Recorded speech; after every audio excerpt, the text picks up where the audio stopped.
সকাল সকাল বাড়ির গাছের এঁচড় পেরে নেওয়া হয়েছে আর সাথে নেওয়া হয়েছে লাল শাক। লাল শাকটা আজকে করবো না ভাবছি, এঁচড়টাই করবো। এটা ফেটে গেছে পাড়ার সময়।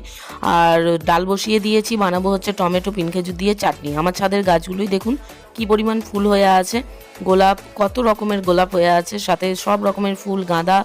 তো এগুলো তো শেয়ার না করে আপনাদের সাথে পারবোই না। পার্পেল হার্ট, সাথে গোলাপি গোলাপ, দারুণ গন্ধ বেরিয়েছে, পুরো ছাদ মো মো করছে, এত সুন্দর। তো ছাদের গাছগুলোতে জল দিতে ছাদে এসেছি, আর সাথে এখানে চন্দ্রমল্লিকা এখনও কিন্তু হচ্ছে, সাথে পর্তুলিকা। তারপর চলে এসেছি নিচে, এঁচড় কাটতে হবে। এই তো শুরু হলো ঝামেলার দিন, বটিতে ধার নেই, রঞ্জন ধার করে দিল। তারপর এঁচড় কাটতে বসেছি তো কাটছি 1 ঘন্টা ধরে। এঁচড় কেটে সিদ্ধ করে, তারপর নুন হলুদ দিয়ে সিদ্ধ করে এঁচড় আর আলু ভেজে নিয়ে মশলা কষিয়ে তারপর সেটার মধ্যে দিয়ে বানিয়ে নিলাম আজকে একদম মশলাদার এঁচড়ের ডালনা। সাথে হচ্ছে ডাল, ডিমের অমলেট আর চাটনি। লাঞ্চটা আজকে জাস্ট জমে গেছিলো। আর রেসিপি লাগলে কমেন্ট